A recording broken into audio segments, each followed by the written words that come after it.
नमस्कार प्रस्तुतियों। देखिए, राजस्थान पशु परिचय एग्ज़ाम 2024 की तैयारी के लिए कुछ महत्वपूर्ण प्रश्न हैं और ये प्रश्न एग्ज़ाम की दृष्टि से बहुत ही महत्वपूर्ण हैं और परीक्षा के अंदर बार-बार पूछे जाने वाले क्वेश्चन हैं। ठीक है? तो जो भी साथी पशु परिचय एग्ज़ाम की तैयारी कर रहे हैं, उनके लिए ये प्रश्न बहुत ही हेल्पफुल साबित रहेंगे। तो एक भी प्रश्न को मिस मत करिएगा। और देखिए, इस क्लास में जो हम क्वेश्चन कवर कर रहे हैं, इन सभी प्रश्नों के आंसर आप कमेंट ज़रूर करिएगा, ताकि ये प्रश्न आपको कंठस्थ याद हो सकें। तो देखिए साथियों, राजस्थान पशु परिचय एग्ज़ाम 2024 की तैयारी के लिए हम इस चैनल पर कुछ महत्वपूर्ण प्रश्न कर रहे हैं और इनमें से बहुत से प्रश्न आपको एग्ज़ाम के अंदर देखने को मिल जाएंगे। तो एक भी प्रश्न को मिस मत करिएगा। अगर आप उदयपुर लर्निंग क्लासेस चैनल पर नए हैं, तो चैनल को सब्सक्राइब जरूर कर लीजिएगा। ठीक है, चलिए तो देखिए, इन महत्वपूर्ण प्रश्नों की श्रृंखला में आज का अपना बहुत ही शानदार क्वेश्चन आपके सामने है। बहुत ही महत्वपूर्ण प्रश्न है। केंद्रीय चमड़ा अनुसंधान संस्थान कहाँ स्थित है? तो देखिए साथियों, केंद्रीय चमड़ा अनुसंधान संस्थान कहाँ पर स्थित है? तो देखिए, इसका ऑप्शन 1 है कर्नाटक में, ऑप्शन 2 है राजस्थान में, ऑप्शन 3 है तमिलनाडु में, ऑप्शन 4 है गुजरात में। तो देखिए साथियों, केंद्रीय चमड़ा अनुसंधान संस्थान ये कहाँ पर स्थित है? तो इसका जो सही आंसर है, ठीक है, अगर आपको इसका आंसर पहले से आता है, कमेंट ज़रूर करिएगा। ठीक है, इसका कौन सा ऑप्शन सही है, कमेंट ज़रूर करिएगा। तो देखिए, इस प्रश्न की अगर सही आंसर की बात करें, तो इसका सही आंसर होगा ऑप्शन 3 तमिलनाडु। और देखिए, केंद्रीय चमड़ा अनुसंधान संस्थान तमिलनाडु के कहाँ पर स्थित है? तो चेन्नई में स्थित है। ठीक है, चेन्नई में यह स्थान स्थित है। तो ज़रूर याद रखिएगा, बहुत ही महत्वपूर्ण प्रश्न है। ठीक है, चलिए अगला महत्वपूर्ण प्रश्न, बहुत ही शानदार क्वेश्चन। चलिए तो देखिए, बहुत ही शानदार क्वेश्चन आपके सामने है। बहुत ही महत्वपूर्ण प्रश्न। भारत में विश्व की यहाँ पर रिक्त स्थान है, तो अधिक भैंस की आबादी है। तो देखिए, भारत में विश्व की कितने प्रतिशत से अधिक भैंस की आबादी है? तो देखिए, इसका ऑप्शन 1 है 75% से अधिक, 70% से अधिक, 65% से अधिक और 50% से अधिक। तो देखिए, भारत में विश्व की जो भैंस की आबादी है, ये कितनी है? तो इसका सही आंसर हो जाएगा ऑप्शन 4 50% से अधिक, यानी कि 54% है। ठीक है, ज़रूर याद रखिएगा। बहुत ही महत्वपूर्ण प्रश्न है और एग्ज़ाम की दृष्टि से बहुत ही महत्वपूर्ण है और बार बार पूछा जाने वाला क्वेश्चन है। ठीक है, तो इस प्रश्न का ऑप्शन डी बिल्कुल सही आंसर हो जाएगा। ठीक है साथियों, ऑप्शन डी। चलिए अगला महत्वपूर्ण प्रश्न। तो देखिए, बहुत ही शानदार क्वेश्चन आपके सामने है। बकरी की जखराना नस्ल का उद्गम क्षेत्र है। तो देखिए, बकरी की एक नस्ल है जिसका नाम है जखराना नस्ल। तो ये कौन से क्षेत्र में है? इसका उद्गम राजस्थान के कौन से क्षेत्र में है? तो देखिए, इसका ऑप्शन 1 है मेवाड़, ऑप्शन 2 है मारवाड़, ऑप्शन 3 है मेवात और ऑप्शन 4 है हाड़ौती। तो देखिए साथियों, बकरी की जो जखराना नस्ल है, ठीक है, इसका जो उद्गम क्षेत्र है, ये कौन सा है? तो ये उद्गम क्षेत्र है ऑप्शन 3 मेवात। और मेवात कौन से ज़िले में आता है? अलवर ज़िले के साइड में आता है। ठीक है, तो इस प्रश्न का जो ऑप्शन सी है, ऑप्शन सी इस प्रश्न का बिल्कुल सही आंसर हो जाएगा।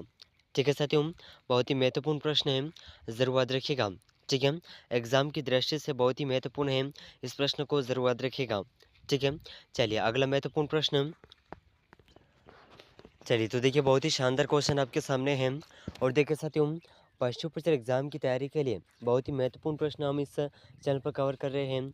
तो अगर आप उदयपुर लर्निंग क्लासेस चैनल पर नए हैं, तो चैनल को सब्सक्राइब जरूर कर लीजिएगा। ठीक है, चलिए तो देखिए, बहुत ही शानदार क्वेश्चन आपके सामने हैं। बधियाकरण जन दनाशन की किस विधि में बर्डीजो कैस्ट्रेटर का उपयोग किया जाता है? तो देखिए साथियों, बंधियाकरण जिसे जनदनाशन भी कहते हैं, तो इस विधि के अंदर बर्डीजो कैस्ट्रेटर का उपयोग किया जाता है। तो ये कौन सी विधि है, किस प्रकार की विधि है? तो देखिए, इसका ऑप्शन 1 है खुली विधि, ऑप्शन 2 है अर्ध खुली विधि, ऑप्शन 3 है बंद विधि, ऑप्शन 4 है अर्ध बंद विधि। तो देखिए, ये जो विधि है, यह बंद विधि कहते हैं इसे। ठीक है, तो इस प्रश्न का ऑप्शन 3 ऑप्शन सी इस प्रश्न का बिल्कुल सही आंसर हो जाएगा। ठीक है, चलिए अगला महत्वपूर्ण प्रश्न, बहुत ही शानदार क्वेश्चन। चलिए तो देखिए, बहुत ही शानदार क्वेश्चन आपके सामने है। पनीर में शुष्क पदार्थ के आधार पर न्यूनतम वसा होती है। तो देखिए साथियों, पनीर के अंदर शुष्क पदार्थ के आधार पर न्यूनतम वसा कितनी प्रतिशत होती है? ठीक है, तो इसका ऑप्शन 1 है 50%, ऑप्शन 2 है 40%, ऑप्शन 3 है 60%, ऑप्शन 4 है 65%। तो देखिए साथियों, पनीर में शुष्क पदार्थ के आधार पर न्यूनतम वसा जितने प्रतिशत होती है, तो इसका ऑप्शन 1 बिल्कुल सही आंसर हो जाएगा। ठीक है, 50% होती है वसा पनीर के अंदर। ठीक है, ज़रूर याद रखिएगा, बहुत ही महत्वपूर्ण प्रश्न है। ठीक है साथियों, चलिए तो देखिए अगला महत्वपूर्ण प्रश्न। चलिए तो देखिए, बहुत ही शानदार क्वेश्चन आपके सामने है, बहुत ही महत्वपूर्ण प्रश्न है, ज़रूर याद रखिएगा। ठीक है, चलिए तो देखिए प्रश्न इस प्रकार है, निम्नलिखित में से किसे मादा में हीट का पता लगाने के काम में लिया जाता है? तो देखिए, ऐसी कौन सा प्रयोग है जिसमें मादा यानी कि जो महिला या फिर मेल होती हैं, सॉरी फीमेल होती हैं, उसमें हीट का पता लगाने के लिए काम में लिया जाता है। ठीक है, तो इसका ऑप्शन 1 है बुल्क, स्टेर, टीजर बुल, उपयुक्त में से कोई नहीं। तो देखिए, इन चारों ऑप्शन में से जिसका प्रयोग किया जाता है, जिसे काम में लिया जाता है, तो ये है ऑप्शन 3 टीजर बुल। ठीक है, तो इस प्रश्न का ऑप्शन सी बिल्कुल सही आंसर हो जाएगा।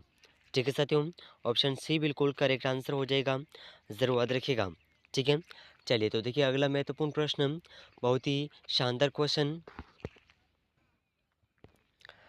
तो देखिए, बहुत ही शानदार क्वेश्चन आपके सामने है। नवजात मेमनों को मारकर घुंघराली ऊन वाली खाल किस नस्ल से प्राप्त करते हैं? तो देखिए, नवजात मेमनों यानी कि छोटे बच्चे होते हैं, उन्हें मार कर के घुंघराली नस्ल वाली ऊन की जो खाल होती हैं, ये कौन सी नस्ल से प्राप्त की जाती है? ठीक है, तो देखिए इसका ऑप्शन 1 है मेरिनो, ऑप्शन 2 है डोरसेट, ऑप्शन 3 है कराकुल, ऑप्शन 4 है रेम्बाइलेट। तो देखिए, इन चारों ऑप्शन में से जो इस प्रश्न का सही आंसर है, ठीक है, ये सही आंसर हो जाएगा ऑप्शन सी।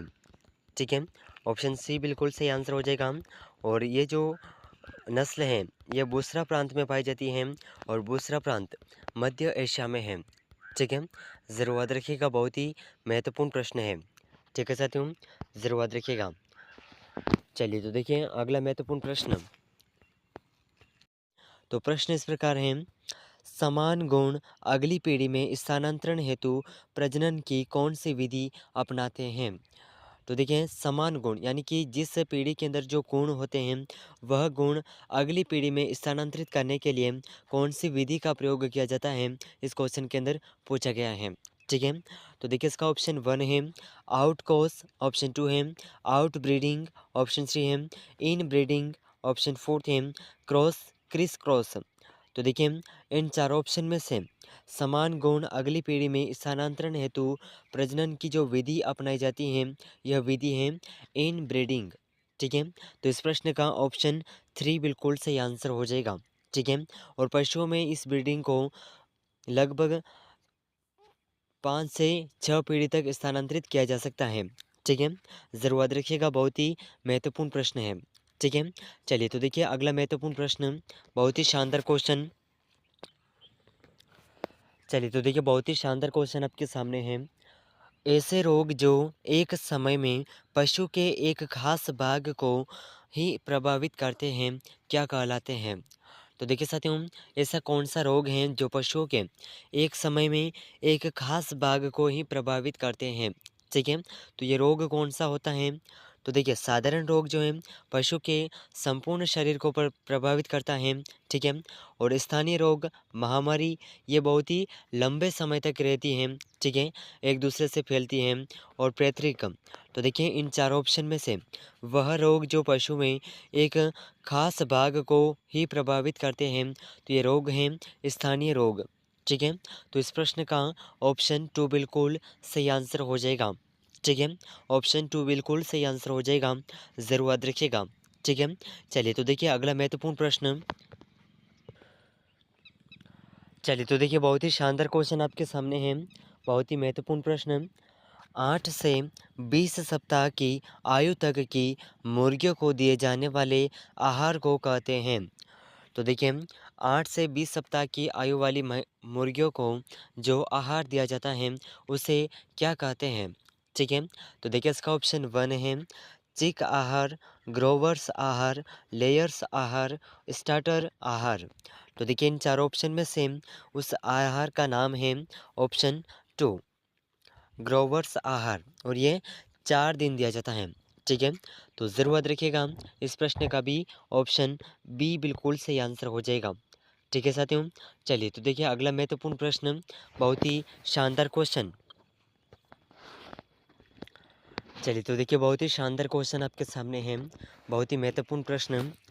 भ्रूण का विकास मादा पशु में जननांग किस भाग में होता है? तो देखिए साथियों, भ्रूण का विकास मादा पशु में कौन से जननांग के किस भाग में होता है? तो देखिए इसका ऑप्शन 1 है अंडाशय में, बिंब वाहिनियों में, ऑप्शन 3 है गर्भाशय में, ऑप्शन 4 है योनि में। तो देखिए साथियों इन चारों ऑप्शन में से भ्रूण का विकास मादा पशु में जननांग के जिस भाग में होता है यह भाग है गर्भाशय।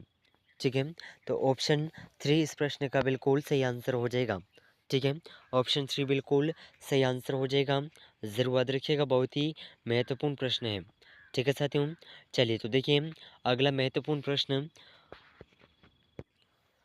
चलिए तो देखिए बहुत ही शानदार क्वेश्चन आपके सामने है, निम्न में से तीव्र रेचक का उदाहरण है। तो देखिए साथियों तीव्र रेचक का उदाहरण कौन सा है? तो इसका ऑप्शन 1 है मैग्नीशियम सल्फेट, गंधक, कॉटन का तेल और सरसों का तेल।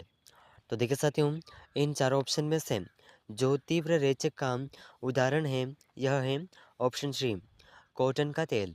ठीक है, तो ऑप्शन 3 इस प्रश्न का बिल्कुल सही आंसर हो जाएगा। ठीक है साथियों, चलिए अगला महत्वपूर्ण प्रश्न। तो देखिए बहुत ही शानदार क्वेश्चन आपके सामने है, निम्न में से मुर्गी की इंग्लिश वर्ग में आने वाली नस्ल है। तो देखिए साथियों इसमें से मुर्गी की जो इंग्लिश वर्ग में आने वाली नस्ल है ये कौन सी नस्ल है, उसका नाम कौन सा है, तो उस नाम को हमें पहचानना है। ठीक है, तो देखिए इसका ऑप्शन 1 है ऑस्ट्रेलार्प, रोड आइलैंड, मिनारका, लेग हॉर्न। तो देखिए साथियों इन चारों ऑप्शन में से निम्न में से मुर्गी की इंग्लिश वर्ग में आने वाली नस्ल जो है ये है ऑस्ट्रेलार्प। ठीक है, तो इस प्रश्न का ऑप्शन 1 बिल्कुल सही आंसर हो जाएगा। ठीक है, ऑप्शन 1 बिल्कुल सही आंसर हो जाएगा, ज़रूर याद रखिएगा। ठीक है, चलिए अगला महत्वपूर्ण प्रश्न। तो देखिए बहुत ही शानदार क्वेश्चन आपके सामने है, दूध का सबसे कम घटने और बढ़ने वाला पदार्थ है। तो देखिए साथियों दूध का सबसे कम घटने और बढ़ने वाला पदार्थ कौन सा है? तो इसका ऑप्शन 1 है प्रोटीन, वसा, लैक्टोज और सभी। तो इस प्रश्न का आंसर आप कमेंट करेगा, बहुत ही सरल क्वेश्चन है और शानदार और महत्वपूर्ण प्रश्न भी है। ठीक है, तो देखिए अगर आप उदयपुर लर्निंग क्लासेस चैनल पर नए हैं तो चैनल को सब्सक्राइब जरूर कर लीजिएगा, और पशु परिचय एग्जाम से संबंधित महत्वपूर्ण प्रश्न इस चैनल पर कवर कर रहे हैं, और इनमें से बहुत से प्रश्न आपको एग्ज़ाम के अंदर देखने को मिल जाएंगे। ठीक है, तो सभी प्रश्न बहुत ही महत्वपूर्ण रहने वाले हैं, इन सभी प्रश्नों में से आपके कितने प्रश्न सही होते हैं कमेंट ज़रूर करिएगा। ठीक है, चलिए अगला महत्वपूर्ण प्रश्न।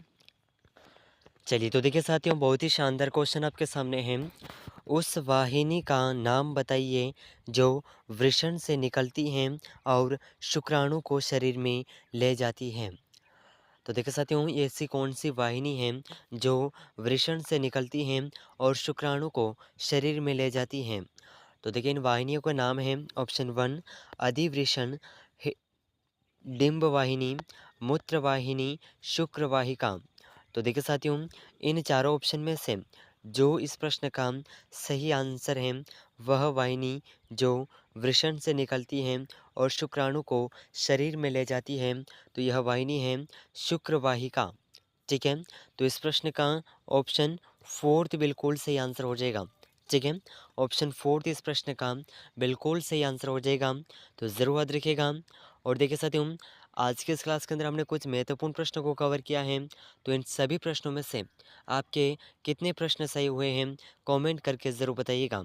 और देखिए, अगर आप उदयपुर लर्निंग क्लासेस चैनल पर नए हैं तो चैनल को सब्सक्राइब जरूर कर लीजिएगा। हम आपको इस चैनल पर पशु परिचय एग्ज़ाम के लिए बहुत ही महत्वपूर्ण और बार बार पूछे जाने वाले क्वेश्चन को कवर कर रहे हैं, और इनमें से आपको आने वाले एग्ज़ाम के अंदर बहुत से प्रश्न देखने को मिल जाएंगे, तो सभी प्रश्न बहुत ही महत्वपूर्ण हैं। ठीक है, तो इनमें से आपके कितने क्वेश्चन सही हुए हैं कमेंट में ज़रूर बताइएगा। मिलते हैं अगले महत्वपूर्ण प्रश्नों के साथ में, तब तक के लिए जय हिंद, जय भारत।